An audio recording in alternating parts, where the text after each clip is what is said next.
ಇಷ್ಟು ಮಾತ್ರ ಅಲ್ಲ, ಡಿ ಗ್ಯಾಂಗ್ನಿಂದ ರೇಣುಕಾಸ್ವಾಮಿ ಕೊಲೆ ಕೇಸ್ಗೆ ಸಂಬಂಧಪಟ್ಟಂತೆ ಕೊಲೆ ಕೇಸ್ನ 4 ಕ್ರೈಮ್ ಸೀನ್ಗಳನ್ನ ಖಾಕಿ ಟೀಮ್ ಬೈಫೋರ್ಕೇಟ್ ಮಾಡಿಕೊಂಡಿದೆ, ಅಂದ್ರೆ ಗುರುತು ಮಾಡಿಕೊಂಡಿದೆ.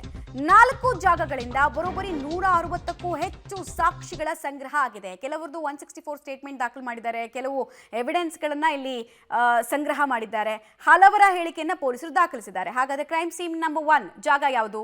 ಚಿತ್ರದುರ್ಗ. ಇದೇ ಚಿತ್ರದುರ್ಗದಿಂದ ರೇಣುಕಾಸ್ವಾಮಿ ಕಿಡ್ನಾಪ್ ಆಗಿತ್ತು. ರೇಣುಕಾಸ್ವಾಮಿ ಕೆಲಸ ಮಾಡ್ತಾ ಇದ್ದಂತಹ ಮೆಡಿಕಲ್ ಸ್ಟೋರ್ಗೆ ಹೋದಂತಹ ತನಿಖಾಧಿಕಾರಿಗಳು ಅಲ್ಲಿಂದ ರೇಣುಕಾಸ್ವಾಮಿಗೆ ಸಂಬಂಧಪಟ್ಟಂತೆ ಕೆಲ ಮಾಹಿತಿಗಳನ್ನು ಸಂಗ್ರಹ ಮಾಡಿದ್ದಾರೆ. ಜೊತೆಗೆ ಆಟೋದಲ್ಲಿ ಹೋಗಿ ಆರೋಪಿಯನ್ನ ಭೇಟಿಯಾಗಿದ್ದ ಸ್ಥಳದಲ್ಲೂ ಕೂಡ ಸ್ಥಳ ಮಹಜರನ್ನ ಮಾಡಿಸಲಾಯಿತು.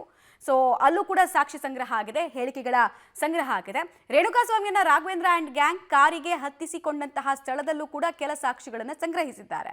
ಬೆಂಗಳೂರಿಗೆ ಬರುವಂತಹ ವೇಳೆ ದಾರಿ ಮಧ್ಯೆ ಹೋದಂತಹ ಹೋಟೆಲ್ಲು, ಅಲ್ಲಿ ಇವರ ವರ್ತನೆ ಏನಿತ್ತು, ಕಾನ್ವರ್ಸೇಷನ್ ಏನಾದರೂ ಯಾವ್ದಾದ್ರು ಸಿಬ್ಬಂದಿಗಳು ಕೇಳಿಸ್ಕೊಂಡ್ರ ಅಂತ ನೋಡಿದ್ದಾರೆ. ಇನ್ನೊಂದು ಬಹಳ ಮುಖ್ಯ ಕ್ರೈಮ್ ಸೀನ್ ಯಾವುದು ಅಂತ ಕೇಳಿದ್ರೆ ನಂಬರ್ 2, ಅದು ಪಟ್ಟಣಗೆರೆ ಶೆಡ್. ರೇಣುಕಾಸ್ವಾಮಿಯ ಭೀಕರ ಹತ್ಯೆಯಾದ ಜಾಗ. ಪಟ್ಟಣಗೆರೆಯ ಶೆಡ್ ಜಾಗದ ಸೆಕ್ಯೂರಿಟಿ ಗಾರ್ಡ್ಗಳನ್ನ ಕೂಡ ತನಿಖೆಗೆ ಒಳಪಡಿಸಲಾಗಿದೆ. ಶೆಡ್ನ ಮಾಲೀಕರು ಮತ್ತು ಅಲ್ಲಿ ಕೆಲಸ ಮಾಡ್ತಾ ಇದ್ದಂತಹ ಸಿಬ್ಬಂದಿಗಳಿಂದ ಹೇಳಿಕೆ ದಾಖಲಿಸಿಕೊಳ್ಳುವಂತಹ ಕೆಲಸವನ್ನ ಪೊಲೀಸರು ಮಾಡಿದ್ದಾರೆ. ಕೊಲೆಯ ನಂತರ ಆರೋಪಿಗಳು ಯಾರನ್ನೆಲ್ಲ ಭೇಟಿಯಾಗಿದ್ರು, ಯಾರ್ಯಾರದ್ದು ಸಂವಹನ ಯಾರ್ಯಾರ ಜೊತೆಗೆ ನಿರಂತರವಾಗಿತ್ತು ಅಂತೆಲ್ಲ ಇಲ್ಲಿ ಮಾಹಿತಿಯನ್ನ ಕಲೆ ಹಾಕೋ ಕೆಲಸ ಮಾಡಿದ್ದಾರೆ. ಮತ್ತೆ ಈ Pattanagere shed tampering of evidence ನಡೆದಂತಹ ಜಾಗ ಕೂಡ ಹೌದು. ಶೆಡ್ನಲ್ಲಿ ಪ್ರತ್ಯಕ್ಷ ಮತ್ತು ಪರೋಕ್ಷವಾಗಿ ಆರೋಪಿಗಳ ಸಂಪರ್ಕದಲ್ಲಿ ಇದ್ದವರು ಯಾರು ಅಂತ ಕೂಡ ಮಾಹಿತಿ ಕಲೆ ಹಾಕೊಂಡಿದ್ದಾರೆ. ಇನ್ನೊಂದು ಕಾನ್ಸ್ಪಿರಸಿ ನಡೆದಂತಹ ಜಾಗ, ಇದು crime scene number 3, Stony Brook pub. Stony Brook ಪಬ್ನ ಸಿಬ್ಬಂದಿಗಳನ್ನ ಕೂಡ ವಿಚಾರಣೆಗೆ ಒಳಪಡಿಸಲಾಗಿದೆ.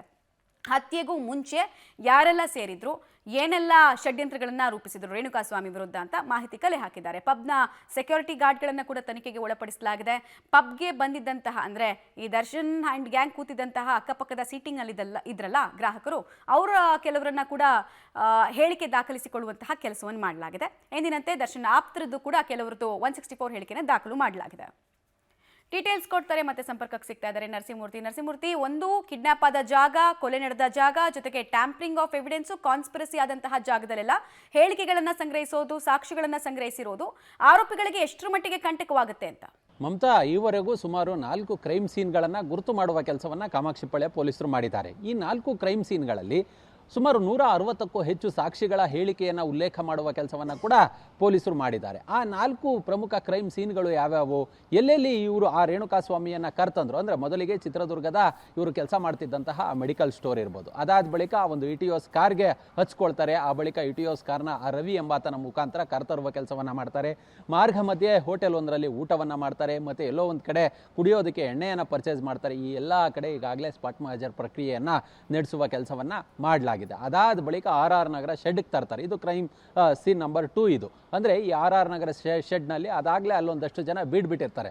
ಅದು ಪಟ್ಟಣಗೆರೆಯ ವಿನಯ್ ಅಂಡ್ ಟೀಮ್ ಏನಿರುತ್ತೆ, ಅವರು ಇಲ್ಲೊಂದು ಅಷ್ಟು ಹಲ್ಲೆ ನಡೆಸೋದು, ಅಲ್ಲಿ ಸೆಕ್ಯೂರಿಟಿ ಗಾರ್ಡ್ಗಳ ಹೇಳಿಕೆ ಇರ್ಬೋದು, ಮತ್ತು ಈತನನ್ನು ರೇಣುಕಾಸ್ವಾಮಿಯನ್ನು ಹೊಡೆದು ಆ ಸೆಕ್ಯೂರಿಟಿ ಗಾರ್ಡ್ ರೂಮ್ಗೆ ಹಾಕೋದು, ಈ ಎಲ್ಲ ಅಂಶಗಳನ್ನು ಇಲ್ಲಿ ಆ ಒಂದು RR ನಗರದ ಶೆಡ್ನಲ್ಲಿ ಆ ಒಂದು ಸ್ಪಾಟ್ ಮಹಜರ್ ಪ್ರಕ್ರಿಯೆಯನ್ನು ಈಗಾಗಲೇ ಮುಗಿಸ್ಕೊಳ್ಳಲಾಗಿದೆ. ಮತ್ತೊಂದು ಈ ಸ್ಪಾಟ್ ನಂಬರ್ 3 ಯಾವುದು ಅಂತೇಳಿ ನೋಡೋದಾದರೆ RR ನಗರದ ಸ್ಟೋನಿ ಬ್ರೂಕ್ ಪಬ್ಬು. ಇಲ್ಲೊಂದಷ್ಟು ಕಾನ್ಸ್ಪಿರಸಿ ನಡೆದಿತ್ತು, ಅಲ್ಲೊಂದಷ್ಟು ಪಿತೂರಿ ನಡೆಸುವ ಕೆಲಸವನ್ನು ಮಾಡಲಾಗಿತ್ತು ಅನ್ನೋ ಮಾಹಿತಿ ಇತ್ತು. ಹೀಗಾಗಿ ಅಲ್ಲಿ ಇವರು ಮೊದಲೇ ಕುಡಿತಾ ಕುಳಿತಿದ್ರು. ಯಾವಾಗ ದರ್ಶನ್ ಬಂದರು ಆ ಸಂದರ್ಭದಲ್ಲಿ ಪವನ್ ದರ್ಶನ್ ಕಿವಿಯಲ್ಲಿ ಹೇಳಿದ್ದ, ಇದೀಗ ರೇಣುಕಾಸ್ವಾಮಿಯನ್ನು ಕರ್ತರುವ ಕೆಲಸವನ್ನು ಮಾಡಿದ್ದೀವಿ ಅನ್ನೋ ನಿಟ್ಟಿನಲ್ಲಿ. ಆ ಬಳಿಕ ಅಲ್ಲಿಂದ ಎದ್ದು ಬಂದಿದ್ರು. ಅಲ್ಲಿಂದ ಬಂದಂಥವರು ಏಕಾಏಕಿ ಶೆಡ್ಗೆ ಬಂದು ಇಲ್ಲಿ ರೇಣುಕಾಸ್ವಾಮಿಯ ಮೇಲೆ ಹಲ್ಲೆಯನ್ನು ನಡೆಸುವ ಕೆಲಸವನ್ನು ಮಾಡಿದರು. ರೇಣುಕಾಸ್ವಾಮಿ ಸತ್ತ ನಂತರ ಆ ಶವವನ್ನು ವಿಲೇವಾರಿ ಮಾಡೋದು ಹೇಗೆ, ಅದಕ್ಕೆ ಒಂದಷ್ಟು ಪ್ಲಾನನ್ನು ಮಾಡಿದ್ರು.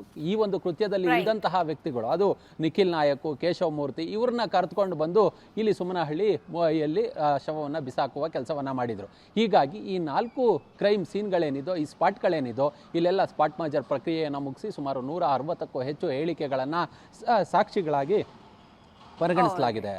ರೈಟ್. ಧನ್ಯವಾದ ನರಸಿಂಹಮೂರ್ತಿ ತಮ್ಮೆಲ್ಲ ಮಾಹಿತಿಗಾಗಿ.